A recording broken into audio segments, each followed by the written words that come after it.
Je vais très souvent au cinéma, j'y vais presque tous les jours. Les films de zombies, j'adore ça. Kind of Kindness, c'était vraiment du cinéma sadique. Qu'est-ce que vous aimez dans Batman?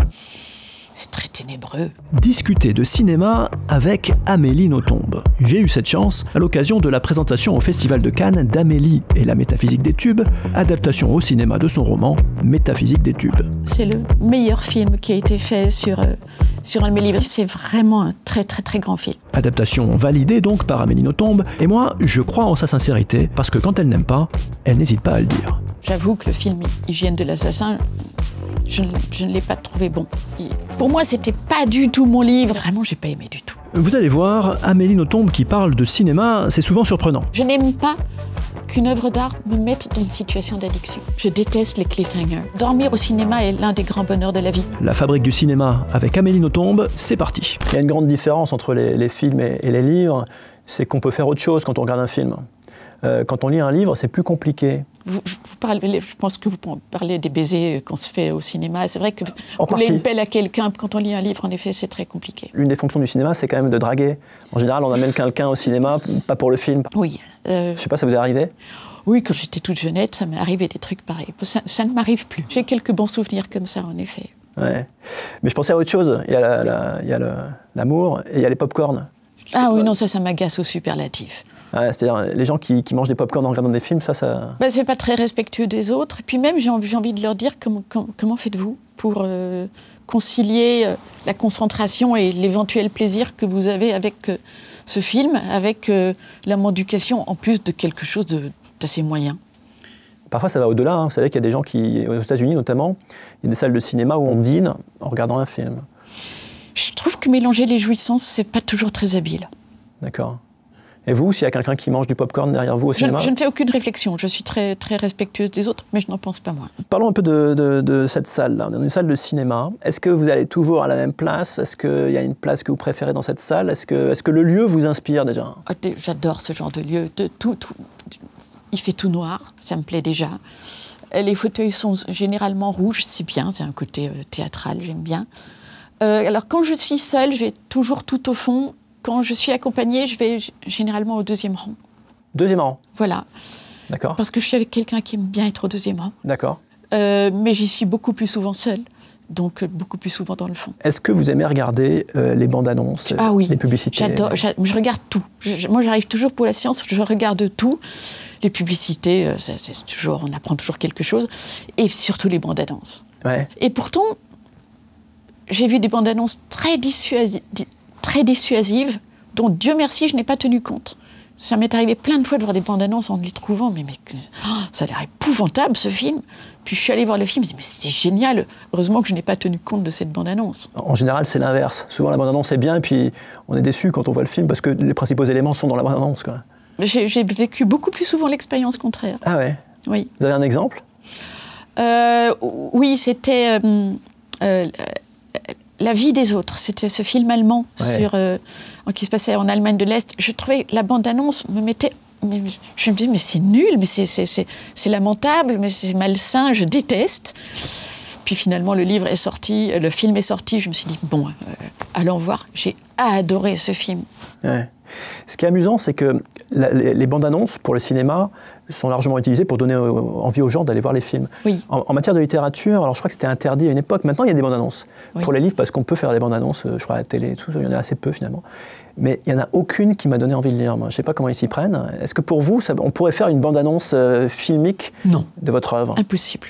Absolument impossible. C'est du son. Et je ne vois pas comment faire un échantillonnage de son qui puisse donner envie de lire mes livres. Ça me paraît parfaitement impossible. Raison pour laquelle j'ai inventé une formule pour mes livres, mes quatrièmes de couverture qui déconcertent combien mes lecteurs. C'est vrai que c'est une sorte de bande-annonce, le dos du livre. Mais c'est une bande-annonce volontairement décevante. C'est une façon de dire, et après ça, si vous y avez compris quelque chose, eh bien, appelez-moi. Je vais voir avec votre éditeur Albin Michel, mais j'ai peut-être une idée, parce que moi, si je pourrais faire des bandes annonces de vos livres où en fait, ça serait vous qui parleriez. Je pense que ça serait très efficace. Vous voudriez me mettre à la torture, vous aussi. Peut-être que votre carrière d'actrice pourrait naître de là. Je n'ai pas du tout envie qu'elle naisse. D'accord. Est-ce que vous restez jusqu'à la fin du générique? Est-ce que pour vous, c'est important que le plaisir se prolonge après? Est-ce qu'il y a un moment de silence après le film? Qu'est-ce qui se passe après le film? Alors, si j'ai vraiment aimé le film, alors je reste vraiment jusqu'au bout. Et j'aime ne pas parler après. Je déteste, c'est ce que j'aime aussi beaucoup dans le fait d'aller seule au cinéma. Je vais beaucoup plus souvent seule au cinéma qu'accompagnée. C'est de ne pas être obligée de dire après ce qu'on en a pensé, de rester dans son émotion. Ouais. Ça, c'est quelque chose, malgré tout, qui est propre au cinéma. Le partager ses impressions de lecture, est-ce qu'on le fait autant que partager des... Je crois que vous avez raison. Le cinéma est d'entrée de jeu moins intime, donc on en parle plus facilement. Et puis c'est vrai, comme on a l'habitude de voir des films à plusieurs, ça paraît logique d'en parler. Alors qu'un livre, il faut vraiment qu'on me questionne pour que j'arrive à en parler. Mais est-ce que vous lisez les critiques avant de voir les films? Ça m'est arrivé. Mais les 3/4 du temps, je me suis aperçue que ça ne servait à rien. Les 3/4 du temps, je ne suis pas d'accord. Bon, de toute façon, je suis ce qu'on appelle un bon public. Un film doit se donner beaucoup de mal pour me déplaire. Et un film peut me plaire de mille façons, même des plus bêtes. Combien de fois, si j'allais voir un film, rien que parce qu'il y avait un acteur ou une actrice que j'aimais beaucoup, c'est déjà une très bonne raison pour aller voir un film. Le plus souvent, quand je vois des très très mauvaises critiques, je suis absolument outrée.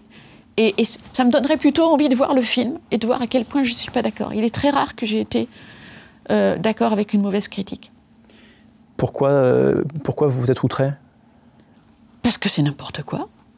On a toujours le droit d'être de mauvaise humeur, de mauvais poil, mais partager sa bile noire, partager sa frigidité, mais de quoi y a-t-il lieu de se vanter?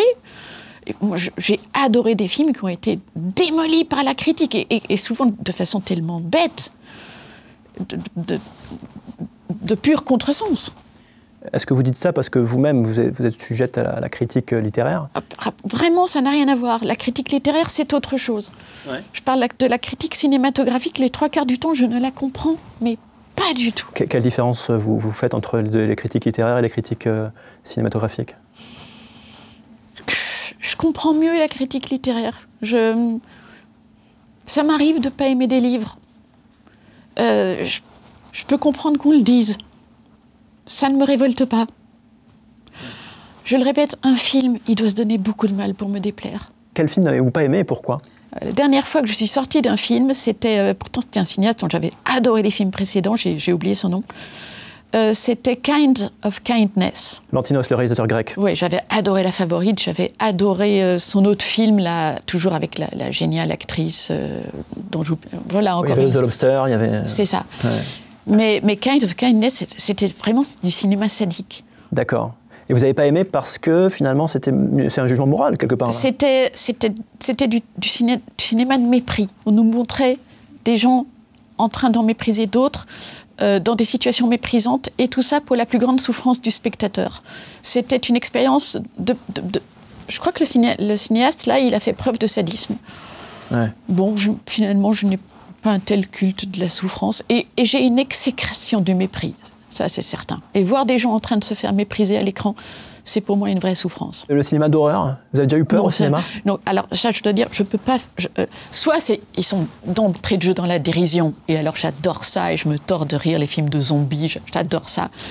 Mais les films d'horreur, bon, chez moi, les émotions sont beaucoup trop fortes.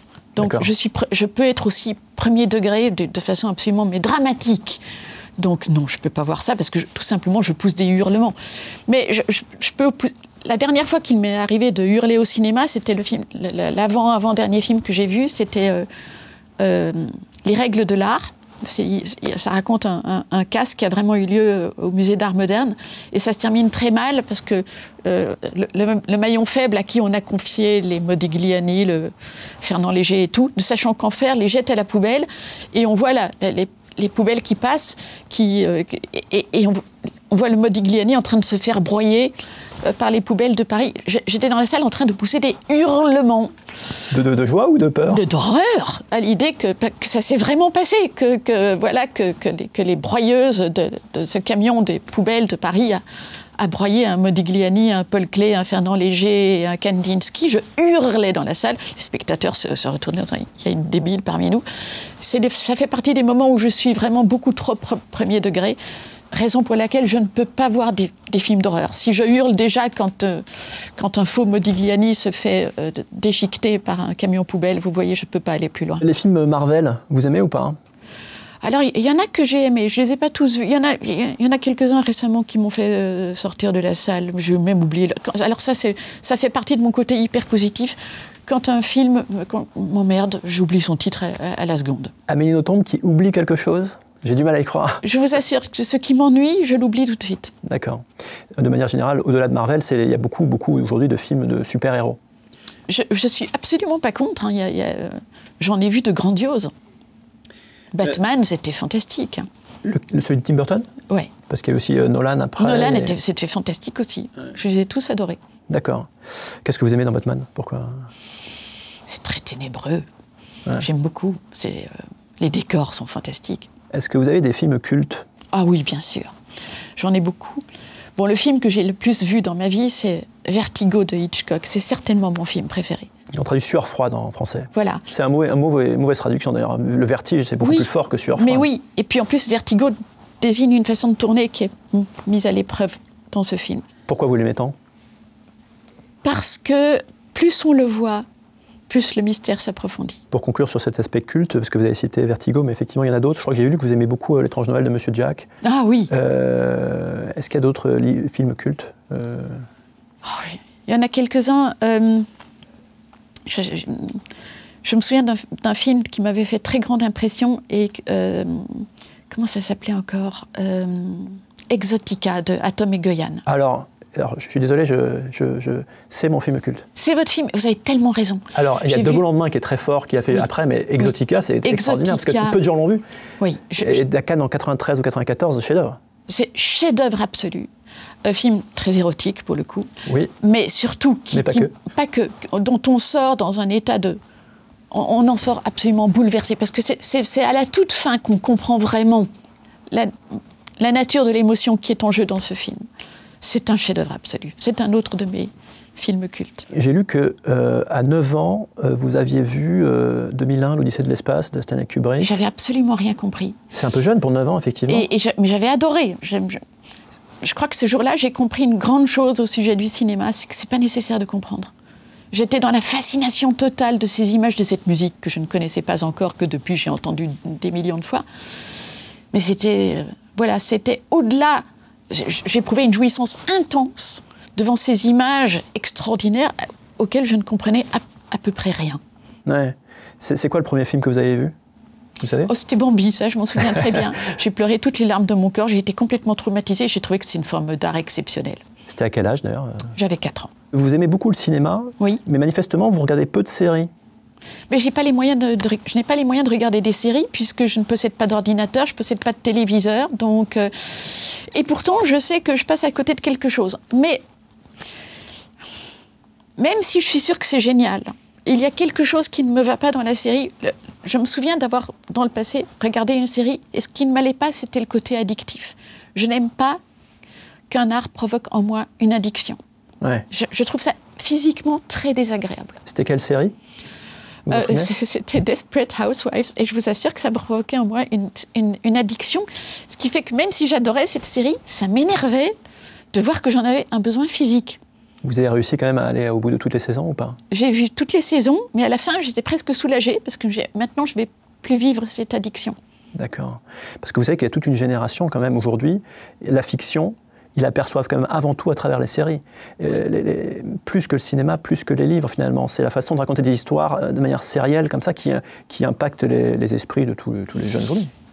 Oui, et je le répète, je n'ai pas de jugement. Je sais que ces séries sont géniales et que je passe certainement à côté de quelque chose en ne les voyant pas.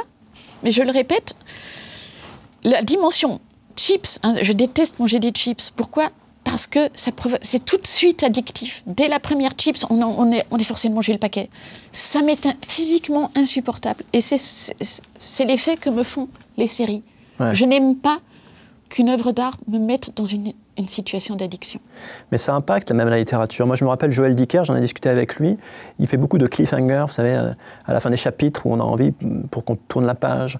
Et ça, c'est très propre aux séries, les cliffhangers. C'est-à-dire, on arrive à la fin du chapitre, il se passe quelque chose et on a envie de continuer. Ça m'agace, j'aime pas ça. Je déteste les cliffhangers. Je trouve que c'est une façon vilaine de provoquer l'appétit. Ah ouais? C'est une technique? C'est une technique. Je n'écris pas mes livres en fonction d'une technique. Je trouve que le désir doit provenir d'autre chose. C'est intéressant, ça. Quand vous sentez que le désir de quelqu'un est provoqué par une technique, vous ne trouvez pas que c'est assez...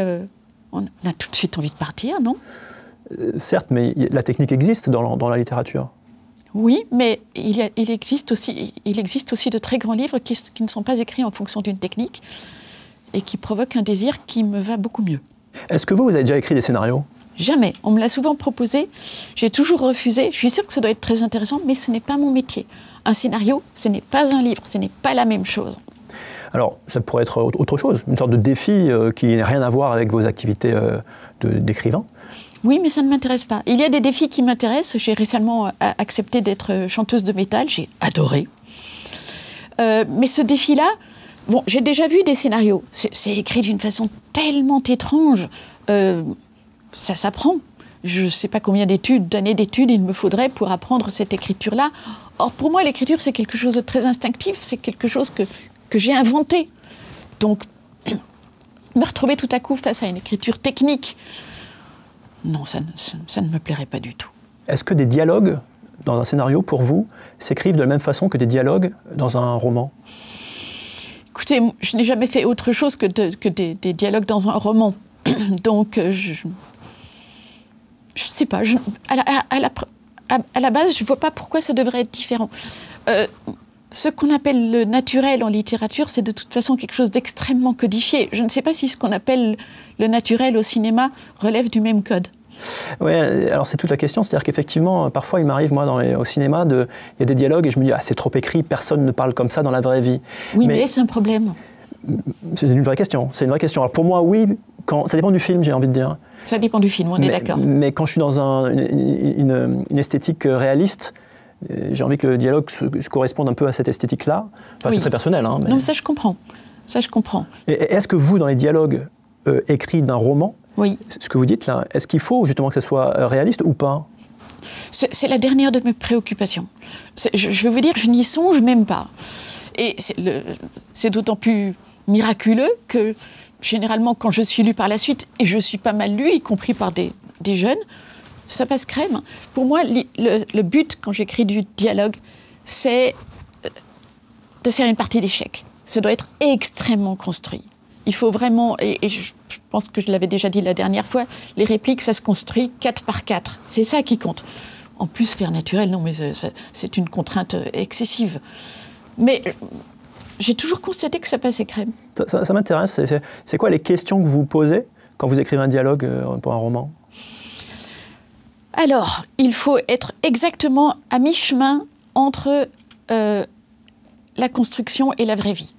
C'est-à-dire, le chiffre d'or, c'est 4 répliques par 4 répliques. Si on fait, par exemple, 10 répliques par 10 répliques, on quitte totalement la vraie vie. Là, on est vraiment dans le cerveau d'un dingue. Ça n'existe pas. Si on descend en dessous de la prévision des 4 répliques suivantes, alors ça devient du bavardage. Rien n'est plus embêtant que d'avoir l'impression d'assister à un bavardage. Il faut absolument éviter cette impression. D'accord. On a parlé du fait que vous n'avez pas envie d'être scénariste, que vous, chanteuse de métal, manifestement, ça peut vous plaire, et actrice. On vous a déjà proposé d'être actrice? On me l'a proposé 18 000 fois. J'ai refusé 18 000 fois. Je ne veux pas être actrice. Mais vraiment pas. Je peux comprendre pourquoi? Je ne suis pas faite pour ça. D'accord. D'ailleurs, c'est très drôle parce que les rarissimes fois je n'ai jamais été actrice, mais par exemple, je suis voix dans les dessins animés de Jules. C'est ma seule expérience d'actrice. Vous étiez à Cannes l'an dernier avec J'étais à Cannes l'an passé parce que j'étais voix de la jeune fille snob de la préhistoire. Et je le fais terriblement mal. Donc, j'ai toujours envie de dire aux gens, mais pourquoi voulez-vous que je sois actrice? Je fais ça tellement mal. Et pour cause, c'est très difficile, c'est un métier. Les gens s'imaginent que, sous prétexte que je ne sais pas quoi, d'ailleurs, que je suis peut-être rigolote à regarder, j'en ai aucune idée, que ça fait une actrice. Mais ce n'est pas une actrice, ça. C'est un métier très rigoureux, très difficile, et pour lequel je n'ai pas l'ombre d'un talent. Ce qui est intéressant aussi, moi souvent je constate quand c'est les écrivains qui sont à l'image, c'est qu'on joue avec leur image d'écrivain. Je pense à Michel Houellebecq par exemple. Qui est un acteur incroyable. Mais en fait c'est Michel Houellebecq. On le prend parce que c'est Michel Houellebecq et donc à l'image c'est Michel Houellebecq. Et, alors je ne sais pas, je ne le connais pas, mais on joue avec son image publique. Oui. Qu'est-ce que vous en pensez vous de ça? Je comprends très bien et je vois bien que beaucoup de réalisateurs ont le même désir avec moi, mais je ne veux pas entrer là-dedans. D'abord je le ferai très mal, j'en suis sûre. Houellebecq fait ça, mais c'est incroyable. Chaque fois qu'il y a un film avec Houellebecq, je vais le voir, je me dis, mais c'est sidérant comme il fait ça bien. Ouais, vous trouvez qu'il c'est un bon acteur? Un acteur incroyable, il est réellement génial. Au Festival de Cannes, cette année, il y a une adaptation de votre livre, Métaphysique des tubes, qui a été publié en 2000, et là, c'est une adaptation qui s'appelle Amélie et la métaphysique des tubes. Amélie, c'est votre prénom. C'est un film d'animation. Amélie et la métaphysique des tubes, déjà, votre prénom maintenant est dans le titre. Comment ça se fait? C'est une décision des réalisateurs. Je ne sais pas très bien pourquoi. En même temps, j'ai vu le film. Ça fonctionne très très bien. C'est un film, bon, d'abord magnifique, mais qui convient à tous les publics, aussi bien aux enfants qu'aux adultes. Je crois qu'ils ont voulu mettre Amélie en premier lieu pour que les enfants comprennent. Parce que c'est vrai que pour un public de 4-5 ans, Métaphysique des tubes, c'est pas flagrant. Tandis qu'Amélie, ça passe. En tout cas, c'est réalisé par Maëlys Valade et Lian Chauhan. C'est projeté en séance spéciale à Cannes. Si je ne me trompe pas, parce qu'il y en a eu plusieurs d'adaptations au cinéma de vos livres, je crois que c'est la 6e. C'est bien possible. Mais est-ce que c'est possible qu'une adaptation au cinéma soit artistiquement plus forte qu'un livre? Et combien de fois ai-je trouvé le poncif, c'est de dire que le film est inférieur au livre. Bien sûr, ça se produit. On a tous vu des films qui n'étaient pas à la hauteur. Mais l'inverse se produit aussi. C'était Belle de jour, qui est un livre de Kessel à la base, bon, qu'il faut bien le dire, est assez sulpicien, qui a donné cet incroyable film de Buñuel, qui est d'une immoralité absolument géniale, avec Catherine Deneuve, qui est transcendante dans un rôle absolument déchirant. Donc oui, c'est le premier exemple qui me vient à l'esprit, mais il y en a d'autres. Moi, à titre personnel, en fait, ça m'arrive rarement. C'est-à-dire quand j'ai aimé un livre, c'est très compliqué de trouver le film supérieur. J'ai quelques contre-exemples, et les deux contre-exemples qui me viennent, c'est des livres de Stephen King, qui est un grand écrivain, mais Shining de Kubrick ou Misery, je trouve que le film est très fort. Oui. Comment les adaptations de Stephen King, il y en a eu beaucoup, comment vous les...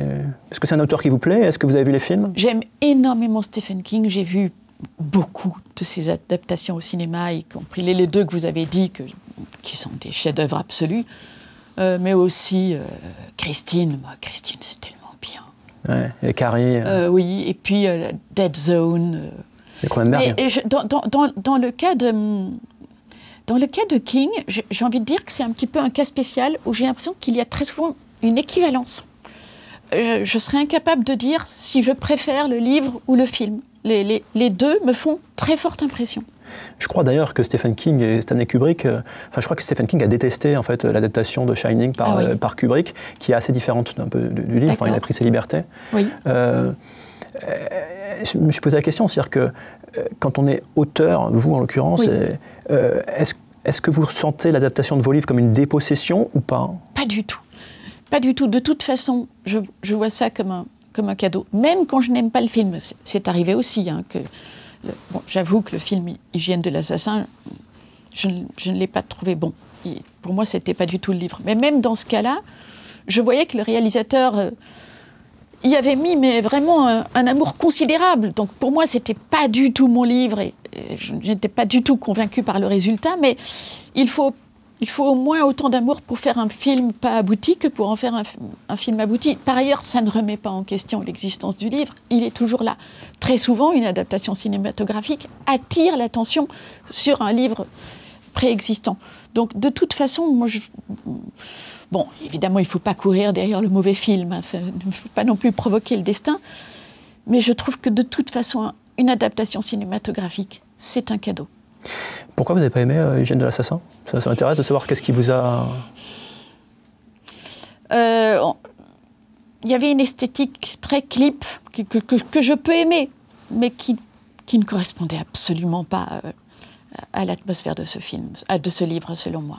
C'est une histoire de rythme alors peut-être? Parce que les clips en général c'est assez... Oui, bon, d'accord. Oui, c'était pas du tout le son. Hygiène de l'assassin, c'est un livre d'un son bien particulier. Hein. C'est de la torture. Et de la torture qui passe par la parole, c'est un long supplice. Et à certains moments du livre, le supplice s'inverse. La victime s'inverse. Donc voilà, on doit pousser le film. Pour moi, il aurait fallu faire quelque chose d'insoutenable. Une esthétique de clip ne peut pas correspondre à une démarche vers l'insoutenable. Ça m'a fait l'effet d'une succession de gags. C'était pas ça. Sauf erreur de ma part, d'ailleurs, il me semble que c'est la première adaptation. C'est la toute première. C'est votre premier livre, par ailleurs. C'est logique, puisque c'était mon premier livre. Ouais, mais c'est la première fois aussi, peut-être, que vous étiez adapté. Alors, je ne sais pas si ça a pu jouer. Je ne pense pas du tout que c'était pour ça. Vous savez, je suis d'un naturel accommodant. Et bon, j'étais venue voir ce film en me disant tu risques de ne pas aimer, donc prépare-toi. Mais vraiment, je n'ai pas aimé du tout. Bon. On salue le réalisateur tout de même. Qui est par ailleurs l'être le plus sympathique de tous les temps. Souvent, en littérature, il y a une sorte de gimmick, c'est, je lis moi dans les critiques, on dit c'est une écriture cinématographique parfois, certains auteurs, certaines autrices. J'ai toujours trouvé ça bizarre. Je suis d'accord avec vous. Ça n'a pas beaucoup de sens pour moi de dire une écriture cinématographique. Il y a de toute façon une telle différence entre le mode d'appréhension du film et le mode d'appréhension de la littérature que dire une écriture cinématographique, c'est, je sais pas, c'est comme de dire une cuisine cinématographique, ça n'a tout simplement aucun sens. Il y a des films littéraires. Par exemple, La Nouvelle Vague, oui, Godard, Truffaut. Ça a du sens. C'est quand un film a du texte, et du texte littéraire, en effet, on peut parler de cinéma littéraire. J'ai l'impression que ce qui se passe avec un livre qu'on lit dans l'intimité, c'est voilà, c'est un corps à corps, c'est une expérience extrêmement intime. Il se passe quelque chose entre moi et ce texte. Je prends possession de ce texte. C'est un peu faire l'amour, hein. C'est très fort. Et la participation du lecteur est colossale. J'ai l'impression qu'au cinéma, c'est plus passif. Je ne dis pas que le spectateur ne fait rien, mais c'est un mode d'appréhension qui demande quand même une participation moins énergique de la part du spectateur. Ce qui fait qu'il peut m'arriver de m'endormir au cinéma alors qu'il ne m'arrive jamais de m'endormir en lisant un livre. Est-ce que vous lisez assis ou couché plutôt? Parce qu'au cinéma, on est en général assis dans un siège. Oui. Ça change le rapport. Ça change tout. Je lis couché en position de prélat romain. C'est dans cette position-là que je sens que vraiment ce qui se passe entre le texte et moi est du dernier intime.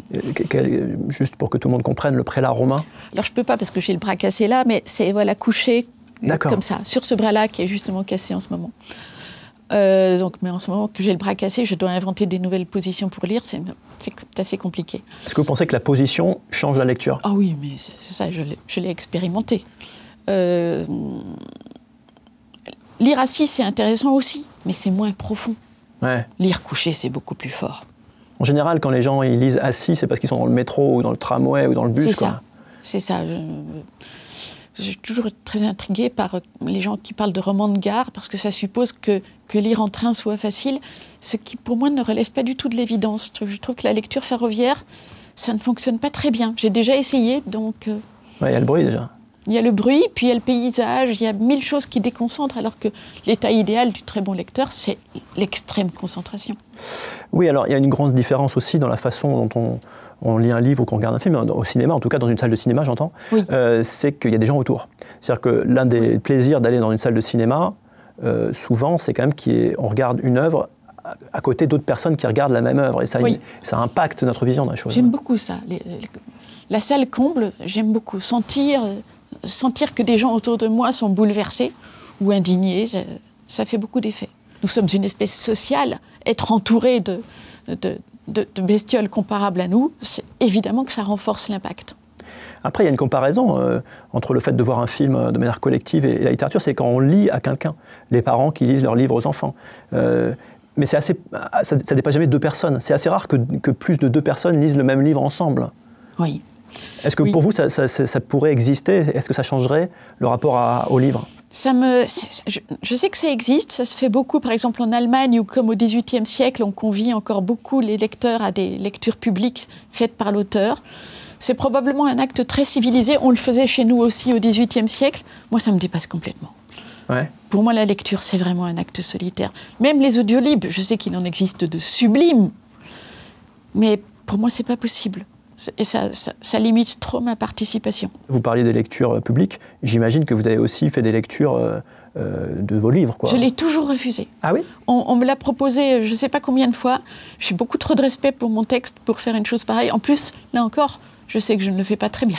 D'accord, c'est intéressant ça, parce que c'est quelque chose d'assez commun maintenant, finalement. L'auteur arrive, il s'installe, il est sur un pupitre, les gens le regardent et puis il lit le livre, quoi. Je sais qu'il y a des auteurs qui font ça génialement. Il paraît que Christine Angot fait ça d'une manière absolument magistrale. Bravo. Bon, moi, je suis beaucoup trop intimidée par surtout mon texte. Je veux dire, mon texte, c'est un peu la partie de moi que je respecte. Alors, me retrouver face à lui, à plus forte raison face à lui... Non, je ne peux pas faire ça, c'est pas possible. C'est marrant parce que ça me rappelle une interview que j'ai faite avec Victor Malzac, qui est un jeune auteur que vous connaissez peut-être, qui est un poète, qui a publié notamment un premier roman, un seul roman qui s'appelle Créatine, qui était publié aux éditions Scribe de Gallimard. Oui. Mais par ailleurs, il a fait plusieurs recueils de poésie aux éditions Chênes, notamment Dans l'herbe, que je recommande à tout le monde. Et lui, donc il a 25 ans, je crois, et dans la discussion que j'ai eue avec lui, il disait qu'au contraire, pour lui, c'était important de lire sa poésie et de la lire debout. Et il la lit, c'est un show, quoi. Mes parents sont des pauvres gens, des brindilles maigres envoyés sur Terre pour me faire chier, voilà. Tu es content? Envoyé là par des extraterrestres pour faire un enfant et lui casser les noix jusqu'à sa propre mort. Donc, ma méchanceté, ça va 2 minutes, hein. Oh, et je peux hausser le ton aussi, hein. Je peux te péter la gueule aussi. Non, je ferai pas ça, je dis ça comme ça un peu, mais ma mère, oui, ma mère, elle était fade comme un plat de la cantine. Je suis trop antique pour ne pas savoir que la littérature vient de l'oralité. Ne jamais oublier que la première fois que l'Iliade et l'Odyssée ont été édités, donc c'était sous Pisistrate, ces textes d'Homère qui auparavant ne se transmettaient que par l'oralité, la première fois qu'ils ont été édités à grande échelle, tout le public grec a hurlé au scandale, a dit « mais c'est nul, mais c'est lamentable, comment ose-t-on faire ça avec ce grand texte si sublime ?» Et vous savez quoi? Ils avaient certainement raison. C'était certainement une perte incalculable. Il est hors de doute que l'oralité convenait 1000 fois plus à l'Iliade et à l'Odyssée que cette édition forcée par Pisistrate. Mais moi, qu'est-ce que vous voulez? Je suis post-Pisistrate et malheureusement, je ne suis pas passée par cette oralité qui devait sûrement être géniale et j'admire ce poète dont vous me parlez. Je pense qu'il y a aussi une dimension de sa part de rendre la littérature sexy, de parler à des gens qui lisent pas forcément et de faire un spectacle, quoi. Alors je comprends très très bien ça, mais je le répète, il ne faut pas dissuader les gens d'entrée de jeu de s'essayer eux-mêmes à la lecture silencieuse. Les gens s'en dissuadent eux-mêmes, n'imaginant pas la jouissance extraordinaire que cela peut procurer. Vous l'avez certainement vécu, nous l'avons tous vécu. Quand on vit ce moment de jouissance, seul en lecture silencieuse avec son texte, rien ne remplace ça.